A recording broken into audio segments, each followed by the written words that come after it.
ایک چھوٹے سے گاؤں میں ایک شخص رہتا تھا جس کا نام ایف تھا۔ ایف ایک بہت ہی ایماندار، محنتی اور ہمدرد انسان تھا۔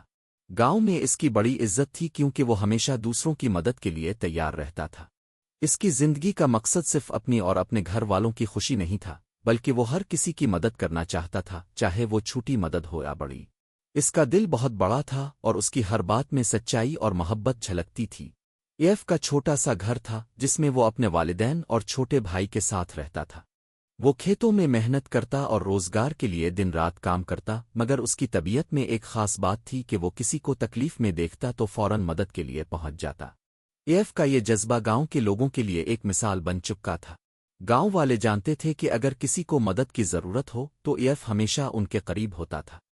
ایک دن ایف اپنے گھر میں کھانا کھانے کے لیے تیار ہو رہا تھا کہ دروازے پر ایک بھکاری آیا۔ اس کا نام شمشیر تھا اور وہ بہت بھوکا اور کمزور نظر آ رہا تھا۔ شمشیر نے ایرف سے کہا، بھائی مجھے کچھ کھانا دے دو، میں بہت بھوکا ہوں۔ ایرف نے شمشیر کو دیکھ کر فوراً سمجھا کہ اس کی حالت بہت خراب ہے۔ ایرف نے اس کی مدد کرنے کا فیصلہ کیا اور فوراً اپنا کھانا اس کو دے دیا۔ ایرف نے شمشیر کو اپنی روٹی اور سالن کا کچھ حصہ دے دیا۔ شمشیر نے کھانا کھایا اور ایرف کا شکریہ ادا کیا۔ ایرف کے دل میں سکون تھا کیونکہ اس نے کسی کی مدد کی تھی، لیکن جب ایرف نے خود کھانا نکالنے کی کوشش کی تو اس نے دیکھا کہ وہ اپنا کھانا شمشیر کو دے چکا ہے۔ ایرف ہنستے ہوئے بولا، کوئی بات نہیں، شمشیر کو زیادہ بھوک تھی، اس کا پیٹ بھر گیا، میں خوش ہوں کہ اس کی مدد کر سکا۔ یہ چھوٹا سا عمل ایرف کی زندگی کا فلسفہ تھا کہ دوسروں کی مدد کرنا سب سے بڑی خوشی ہے۔ اس لمحے ایرف نے اپنی بھوک کو بھی اپنی مدد سے چھپا لیا تھا اور وہ جانتا تھا کہ اگر اس نے کسی کی تکلیف کم کی ہے تو اس کا دل سکون سے بھر گیا ہے۔ کچھ دنوں بعد ایف کا دوست حسن کھیتوں کی بوریاں اٹھا کر اپنے گھر جا رہا تھا۔ وہ تھکا ہارا نظر آ رہا تھا اور ایف نے اس کی حالت دیکھ کر فوراً اس کی مدد کرنے کا ارادہ کیا۔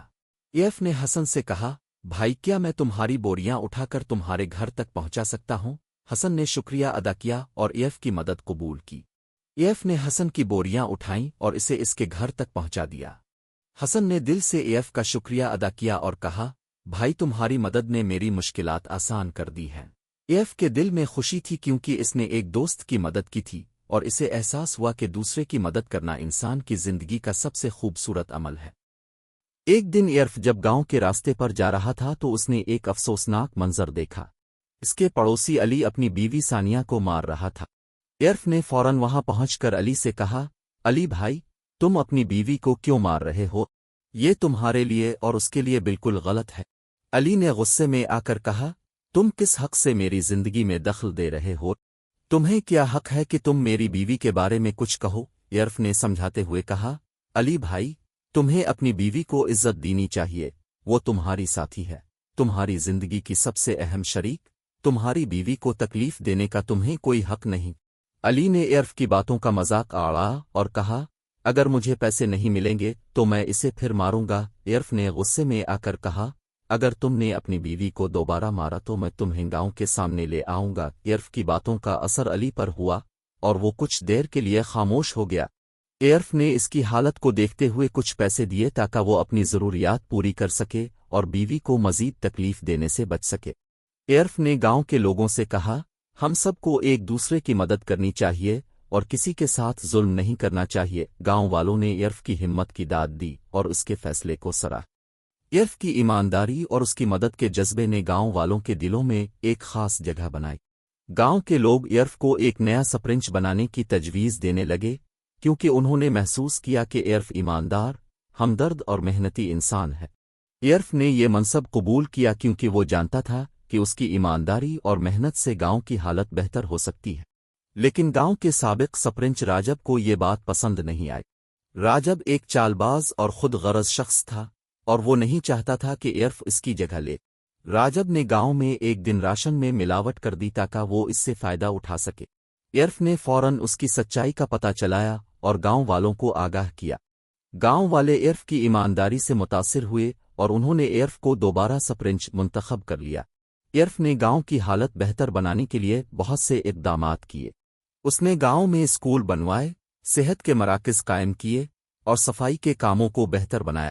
اس کی محنت اور ایمانداری سے گاؤں کی حالت بہتر ہونے لگی۔ ایف نے گاؤں میں جو تبدیلیاں کیں وہ صرف فزیکلی نہیں بلکہ لوگوں کے دلوں میں بھی تبدیلی لانے والی تھیں۔ ایف نے سکھایا کہ ایمانداری، محبت اور دوسروں کی مدد کرنے سے انسان کا دل سکون سے بھر جاتا ہے اور اس کی زندگی میں خوشیاں آتی ہے۔ ایف کی کہانی ہمیں یہ سکھاتی ہے کہ جب ہم دوسروں کی مدد کرتے ہیں تو صرف ان کی زندگی نہیں بدلتی بلکہ ہماری اپنی زندگی بھی بہتر ہو جاتی ہے۔ ایف کا مقصد صرف اپنے لیے نہیں تھا بلکہ اس کا مقصد گاؤں کے ہر فرد کی زندگی میں خوشیاں لانا تھا۔ اس کہانی کا پیغام یہ ہے کہ اگر ہم سب ایک دوسرے کی مدد کریں، ایمانداری سے اور محبت بانٹیں تو ہم اپنی اور دوسروں کی زندگیوں کو بہتر بنا سکتے ہیں۔ ایف کی کہانی ہمیں بتاتی ہے کہ ایمانداری، محنت اور ہمدردی کے ذریعے ہم دنیا کو بہتر بنا سکتے ہیں۔